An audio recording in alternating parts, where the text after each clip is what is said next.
My name is Sharona Hamilton. I am the owner of Gallivan Style. Gallivan Style is a women's clothing boutique that specializes in vacation-ready wear and unique pieces for everyday life. This month, we are celebrating Breast Cancer Awareness Month. We affectionately call it Pinktober, but these ladies' stories will tell you why it's more than just wearing pink during the month of October. My name is Janice Hawthorne. I live in Sun City, Arizona. I'm 60 years old and I am 12 years cancer-free. My name is Jennifer Roman. I'm 46 years old. I'm from Phoenix, Arizona, and I am 5 years cancer-free. My name is Geneva Cope. I am 43 years old.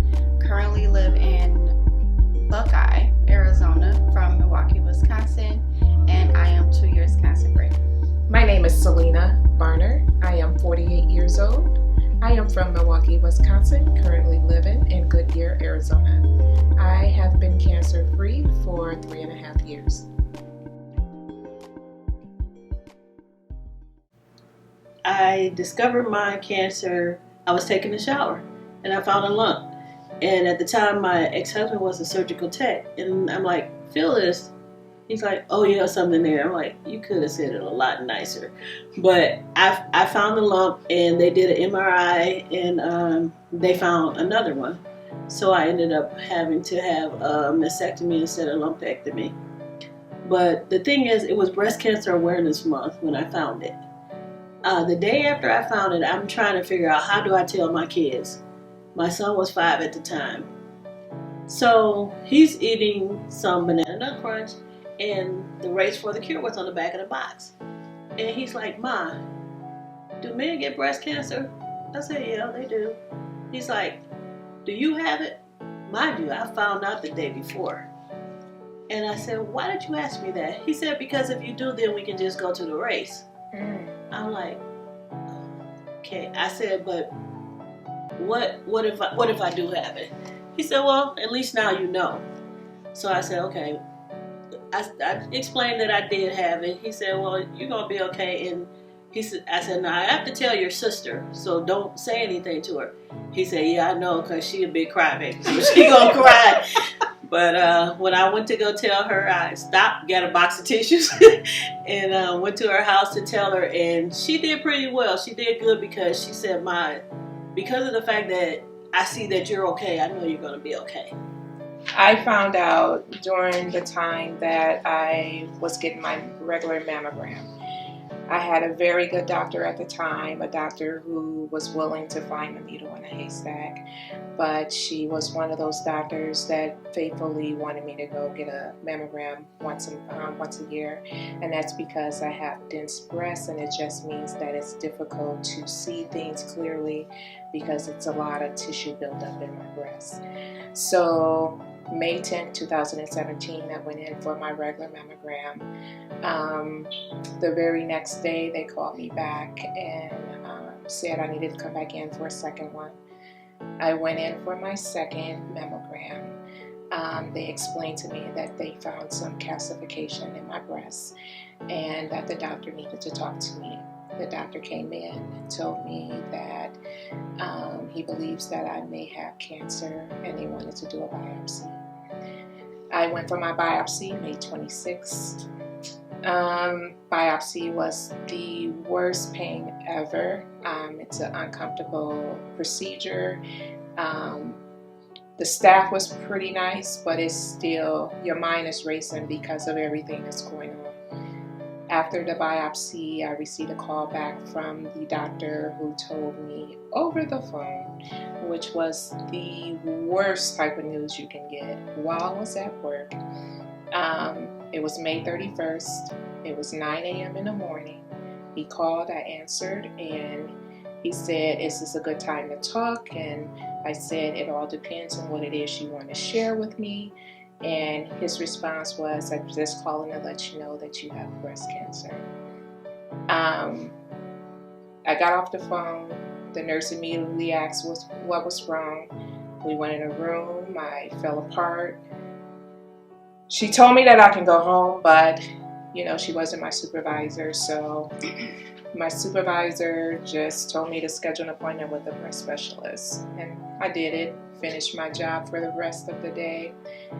Called my parents, called a couple of my close family members to have them meet me at my parents' house. On the way to my parents' house, my personal doctor called me on the phone and just asked how I was doing. She already knew, but she said that she had to wait for the doctor who did the biopsy to tell me the news. And she said, "I never forget it, that we're going to get through this together." I think for me, breaking the news to my family was the most difficult part, because my son was involved in that, because he was over 18, but he said that he wanted to know what was going on. He felt like, "I'm old enough now, please share it with me." And I immediately told my family, and just the look on their faces, like, no one wants to go through it, and no one wants to see a loved one go through it. And the pain on my son's face spoke volume. And I just tried to keep it together for him, because if I break, then I'm feeling that they will not be able to withstand the journey with me. But having family support and things of that nature really did wonders on my journey. We didn't tell the kids right away because we knew it would be very traumatic for them, because an association with cancer to them is death. And for me, it wasn't. I was destined. I said I was going to fight. And the fight wasn't going to be about me. The fight was going to be about my children, because I knew how hard it was for me losing my mom. And that was the scariest thing for me. I remember the pain with losing her, and that's all I could imagine was my children going through that. So all I knew was I had to fight. I had to fight. When I told them, it was very difficult.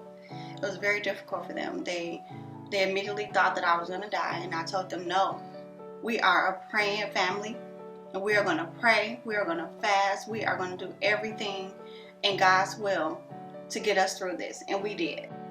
They were very, very supportive. My husband, if I never thought I loved that man before, after my cancer, I loved him to a higher level that I didn't even know you can love anybody. He was there every step of the way. And the support system when you're going through something like that is everything. For me, I found out literally the Tuesday before Thanksgiving, and we were hosting. And God bless my parents. If I wanted to throttle them before, I had a whole new respect for them, because my dad actually, his mom had breast cancer, and she has passed away from cancer also. So that Tuesday before Thanksgiving, I get the phone call. I don't tell my daughter. I don't tell anybody. I tell them, and they're like, "Well, what do you want to do? It's on you." Everything was on me. It was my call, because it's not their cancer. It's my cancer. So I have to figure out what I want to do with it. And I said, I'm not going to tell anybody. Nobody's going to know anything. Not until I'm ready to tell them, because their first question is always, well, what kind of cancer is it? What's going to happen? Mm-hmm. What about this? What about that? I don't have those answers yet. I just know that I got the call telling me I have cancer. My grandmother knew I had a biopsy, and on Thanksgiving, well, what happened? Has the doctor called you yet? I could have won an Academy Award, because I'm just like, no, but you know what they said? If we didn't hear anything because it's Thanksgiving weekend, it's not a big deal. But I knew. So that week leading up to everybody, me telling everyone, I made it a point to tell my brothers and then tell my daughter. And my daughter took it the worst, because it's just her and I. So for her, it was, I'm losing my mom. Mm-hmm. So for her, it was kind of like, my mom's leaving me. Like, I can't, it's her and I. Like, that's it. And I have to tell her, you know what? You can't get rid of me that easy. Nope. Sorry. No, let's fight. And if I gotta go down swinging, we're gonna go down swinging, but it's gonna go down. And it's not gonna happen. But I got lucky because of my dad and my mom. My dad took the reins, and he He made it easy for me because he called all my uncles. I didn't have to make the phone calls. He called all my uncles. He called my aunts. He called his side of the family. I would just tell them to be supportive. Don't try not to ask too many questions, because undoubtedly everybody's asking the same questions. So for me, what I did was I had a Caring Bridge page that was updated with what was going on with me, so anybody could go on there and look, and then I have to call and tell a whole bunch of people. That way they knew what was going on. But I would say, don't ask them, do you want me to cook something for you, or do you want me to bring something over? Just do it. Even if you don't go in, you can still, drop something by, leave right back out, because the person that's going through treatment may be tired. They may not want to be bothered, And actually, and with the person that's going through treatment too, it's okay to take care of yourself and let others take care of themselves. You can't always be mama all the time, where you have to do something for the family, you have to do something for somebody else. You have to take care of yourself, because if you're not here, who's going to take care of them then? I honestly think it's different for every age and for every background. I think it was a little bit harder for my kids because they had already saw cancer death. For a child that's never experienced it, and to just know that they know mom, or actually dad, is sick, just be there. Be mommy's helper. Or if it's not even mommy because it's an older child, be there for your mom and support them and help them. Don't burden them, because as children, they only know to be taken care of by their mother, by their parents. So as a child, just try and support mom, try and support dad as much as you can. Everything is going to be okay. Even if you know in your heart of hearts it might not be. You keep saying it, and just like the Bible says, just speaking it into existence. Because I honestly believe that your mental health ties a lot into your physical health. So really having that child to understand that mommy or daddy needs them right now to be strong and to help them to get through their everyday things, helping them eat, and something as simple as helping them put on their shoes. I could not put my shoes on. Just be there for mommy and be there for daddy, because they're going to need you. One of the biggest things for me that I would share and tell anyone is be okay with mixed emotions. Have your moments. Have your moments that you cry, have your moments that you pray, have your moments that you are happy, have your moments that you are sad, mad, whatever that is. Be okay in the moment, and don't allow anyone to tell you that you're supposed to be this happy-go-lucky person every day, every minute, every hour. It's okay to be emotional in this journey. You never ever know how you're going to feel the next day, and it's okay. Be where you have to be in the moment, but just always continue to fight and get back up. You gotta fight. For me, that was what got me through. And as stupid as it sounds, but it's like you gotta fight. I see it as an opponent. This is my opponent, and I'm gonna knock it out. I literally thought of like the movie Rocky or a boxing match, and I'm either going to knock you on your ass, or we're going to go 12 rounds and you're going to call me a winner at the end, because I'm not walking out of this a loser, period.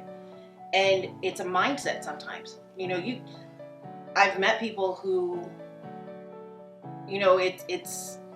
their first thought is it's a death sentence, and it's not.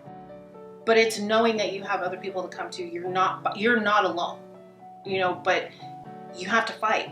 That mentality, you have to go in going, I'm ready to go through this. It's not going to be easy.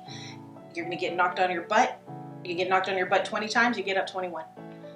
And it really is, and it's hard. And sometimes it's mentally draining. And that's when you have to rely on everybody to kind of help you get through that, or your family or your friends. it's not weak to ask for help. It's what we have to do.